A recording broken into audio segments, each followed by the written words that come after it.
Stanislaus staying Paridrai Matindike. I live in Harare.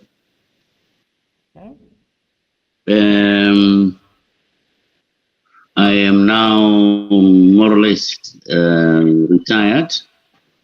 I worked for the Catholic Church as a director of a department on social work for several years. Then I moved on to the university where I worked as the Dean of Students. And after that, I became the director of non-governmental organizations in Zimbabwe, the coordinating organization. And after that, I went into consultancy for about 13 years. Now I'm more or less retired.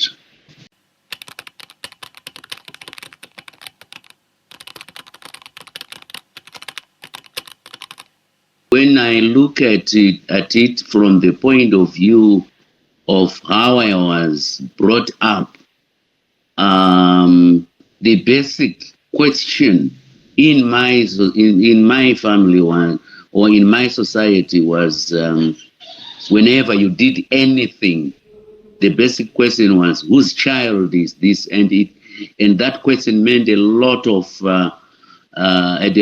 meaning in terms of either you are good or you are bad, and all your behavior is associated with what people know about your family.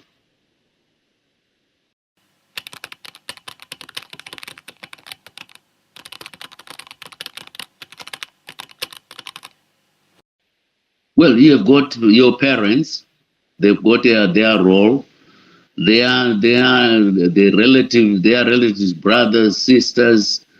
Name it, within your clan, within the clan of your mother, everybody had a role to make sure that you are accepted as a good person growing up with a focus. So everything was for your betterment in terms of what they could do for you in association with them.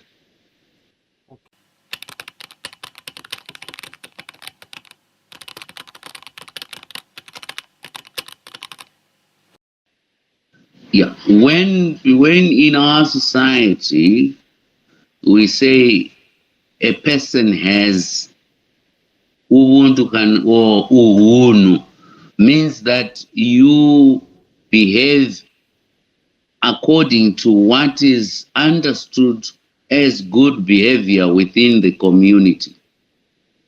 In different roles you play, whether you play a role as a child or as a family person or as a leader of some assignment, everything is expected to be, you are supposed to do things as expected, as prescribed, of course, with so much room for innovativeness, which is also taking into account the interests of other people.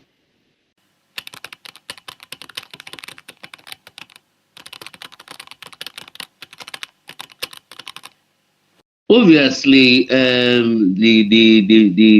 the value of all that is, what we call modernity or modernization, which is trying to make the best out of any action, whether it is economic, political, or what, to the disadvantage of the other person, is disrupting the African way of living, where you always had to behave or interact with other people with their interests also in mind. But according to the modern life, you have to do what is better for you or best for you. It doesn't matter how much it costs the other person. Whereas in Ubuntu, you are supposed to be considerate all the time.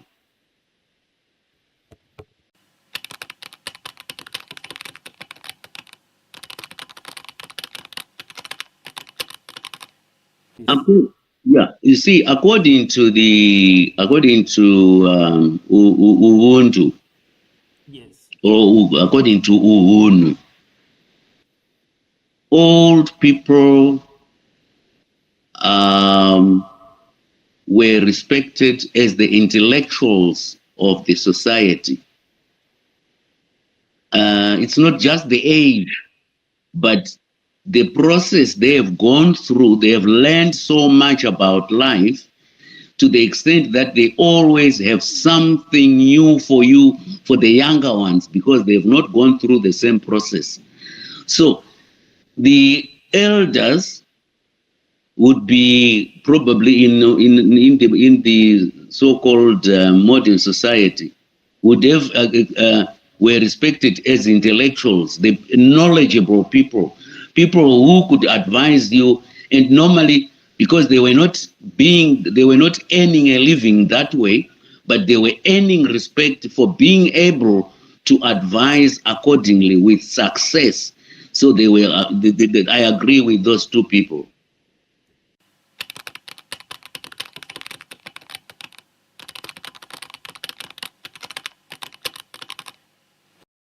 Um, I don't know whether have you read the book entitled the Destruction of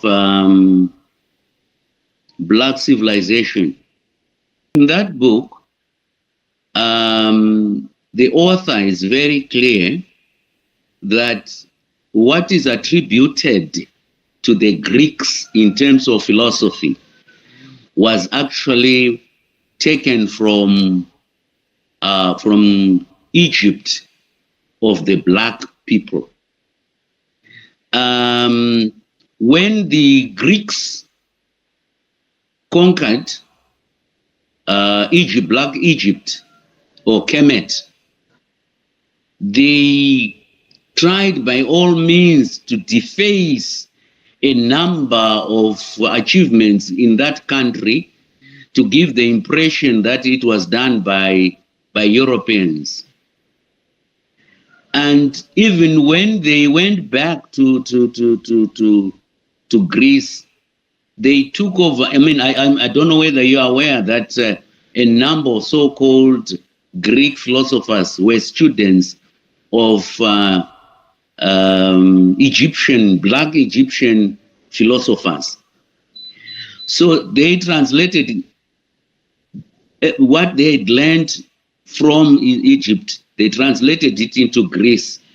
And because they didn't want the blacks to be respected as originators of a lot of things, including science, mathematics, and that sort of thing, they just didn't want that history to be part of human development.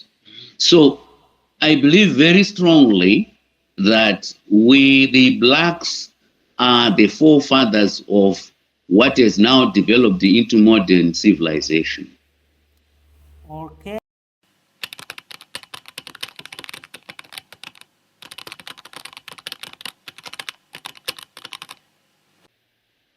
Well, you know that a number of African countries adopted Ubuntu they adopted socialism in the spirit of Ubuntu, and unfortunately, while they were trying to implement that philosophy, there was a Cold War, and all efforts of approaching development from that point of view did not succeed because it was regarded as something which was fighting against the capitalism, which has been regarded as the only way of making people succeed. So the views are very wonderful, but the scope for adoption, even at individual level, coming from our educational backgrounds, is very limited. There is very limited scope of those ideas being adopted because everybody would like to be the achiever, not one of the achievers, as prescribed in in Ubuntu. Through my studies, I believe very strongly in restorative justice, which is underlined in Ubuntu. But currently, our legal systems are rather skating around the ideas of restorative justice. But basically, we still depend on the the Roman Dutch law, which underlines adversary, because historically, within that system, if I had a problem with somebody, to solve the issue, will just be allowed to fight each other, and the winner is a winner. It doesn't matter whether in the first place that person was still the perpetrator. If you take the legal counsel, usually it is there to argue on the basis of, one wins on the basis of the presentation rather than on the facts on the ground. And this is why we have sometimes,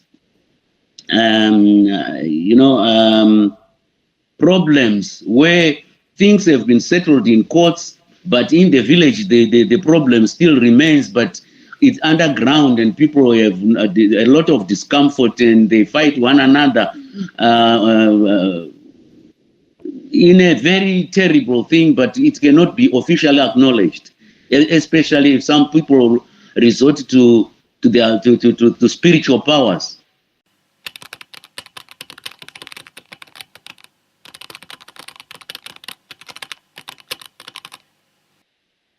Well, if social work as a discipline adopts some of those ideas, which are open to discussion, of course, but in the interest of achieving those qualities like equality and so on and so forth, I think we have to begin somewhere rather than just to behave like crying babies, that what can we do? The system is what it is, and yet all systems are humanly created.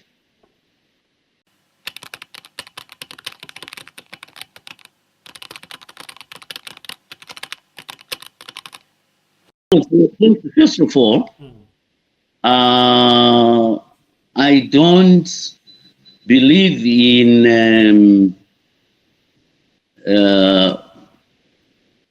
gender analysis as presented from the West, because and I have to let you know that when I was the director of the coordinating body of the NGOs, I was able to participate in China on the fourth conference. In fact, I was the national secretary for the committee that organized the country to get to China on that issue. But the way issues of gender are being presented with a Western slant,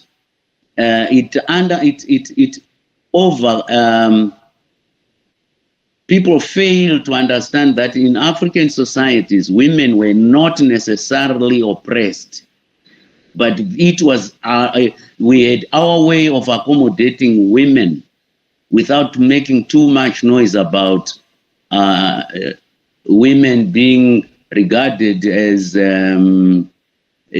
children or as non-entities and that sort of thing. I think women were always participating at all levels. If you read in history, one of the most active chiefs who resisted European colonialism was, I can't remember her name, in Angola. She was able to resist the European imposition for 40 years.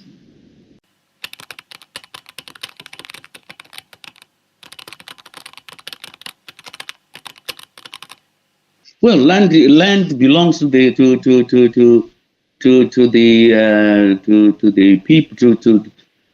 people. Everybody should have access to land. Everybody should have land, enough land for his needs, and there is no nobody should take over the land from anybody. According to Ubuntu, land is open for use to everybody. You don't have to fight for it. But it's no longer the case because all land is now individually owned. Well, inheritance is still a controversial area in the sense that we have inheritance norms within different African societies which may not be accommodated at a national level within our legal systems. Okay. So there's a gray area there. I have had opportunities to talk even to our legal experts about that gray area, and obviously the law has not been able to synchronize the two systems, the African system and the European system. We still have to work on that. All right.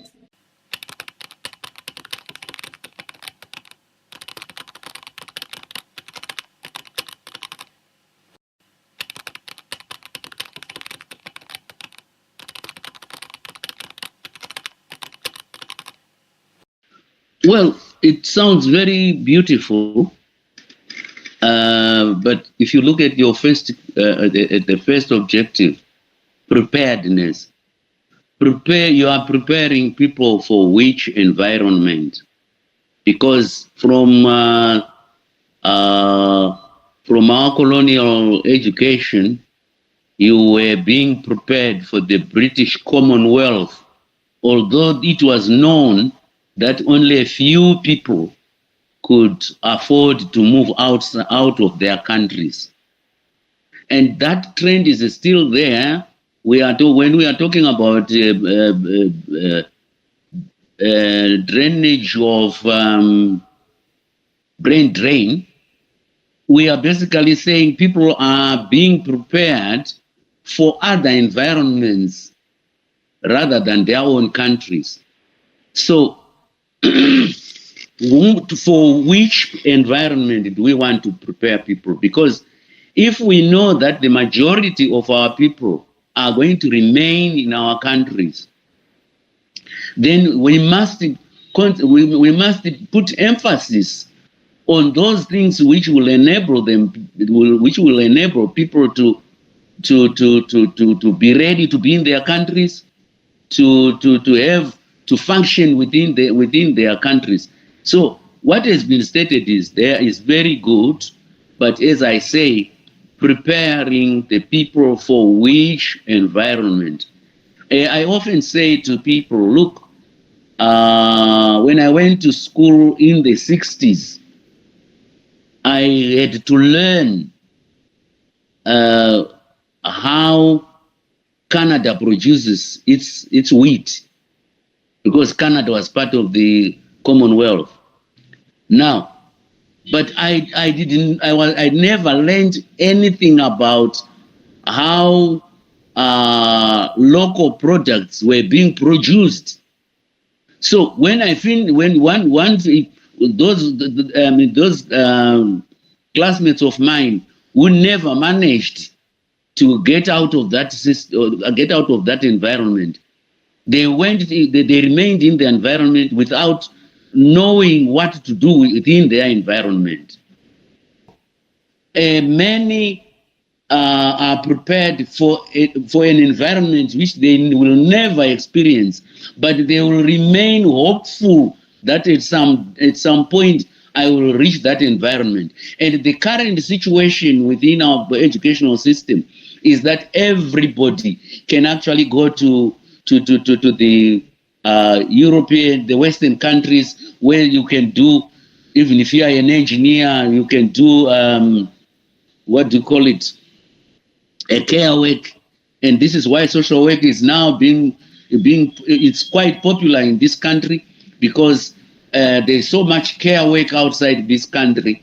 And then you wonder, I mean, are we training just for the other countries, or we are training for the development of our countries? Some would say, no, there's no problem because we are depending on the remittances from those people. Are remittances from those countries better than actually people working and investing in their own country?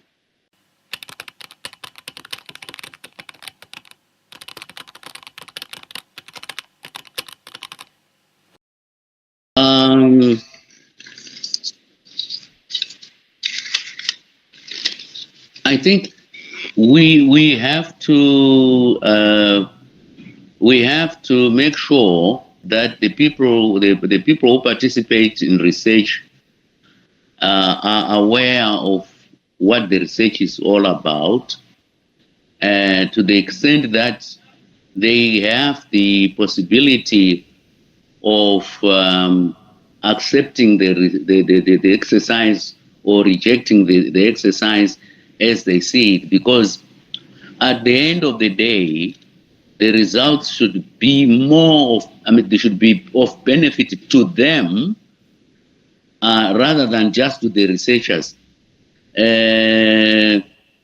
I know, for example, that it's now a practice where you give some $10 or $5 to the people who give you the information, and you think they have benefited.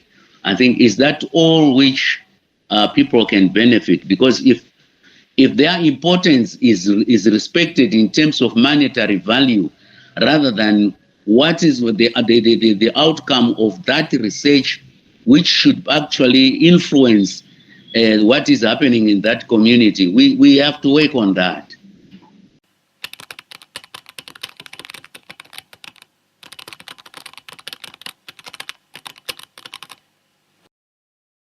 What is required is that we have to be clear about the content of Ubuntu, where we are coming from and where we want to go, and to see to be clear about the implications to other philosophies which are affecting people's lives.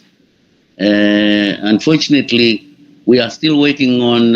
We are still trying to produce literature on Ubuntu in a way which will challenge what is existing, because we are still writing about Ubuntu as a principle, as principles, but to what extent are we affecting what is happening on the ground in reference to the application of Ubuntu?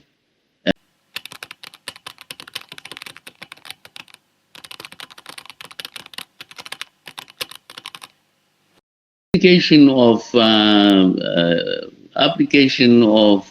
Ubuntu implies compromising the application of individualism, because basically we are talking about communalism. In what aspects are we prepared to benefit as a community rather than as individuals?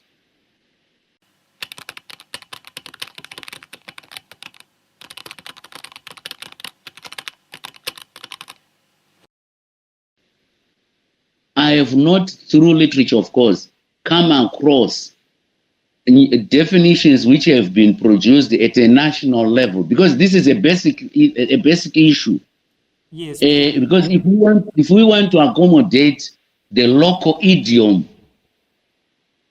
as understood by the people whom we serve, it is important that we should try to produce definitions as authorized by the Federation. So I'm still looking for that, not just for Zimbabwe, but from other countries, because we might get a lift from there.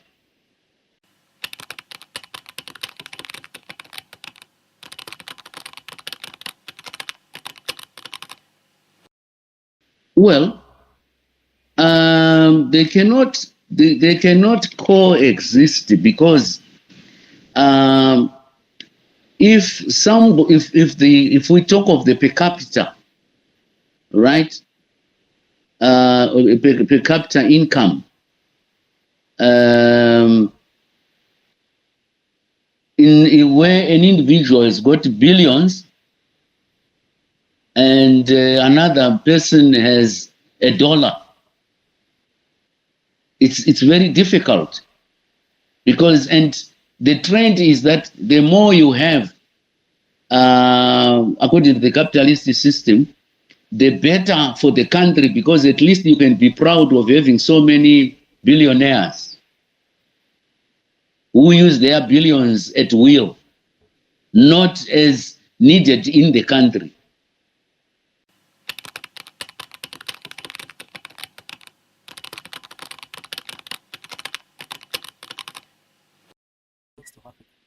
If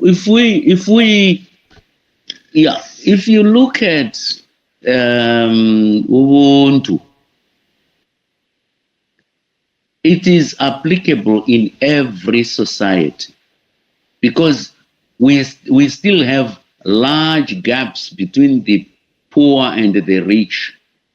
And in Ubuntu, there should not be any individual who dies of hunger when there is enough national produce of anything.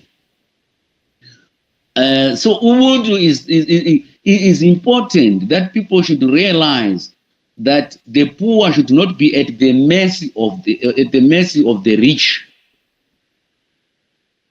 It is an obligation for the rich to share what they have with the poor.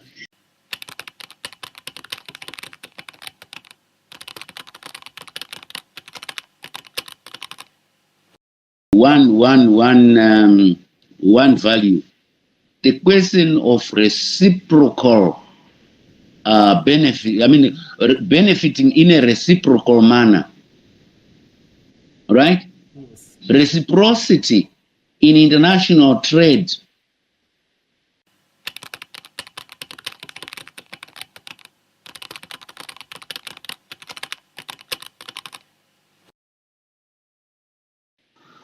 Well, as I say, they are at the mercy of where they are, but where they, I mean, I think with so many people getting out of the country and that sort of thing, I think where they are able to live within the same neighborhood, they can demonstrate Ubuntu by the way they interact, which may be in contrast to the community in which they are living. And people who are, I mean, groups that are interested in human development may begin to appreciate how those foreigners are helping one another.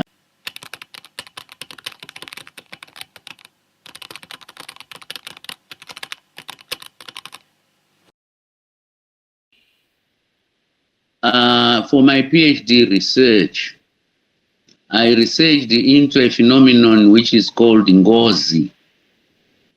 In East Africa, Ngozi means blessed. Okay. In West Africa, it's NGO. I mean, it's in West Africa, it's a name given to girls, I think. Oh, okay. Which means blessed.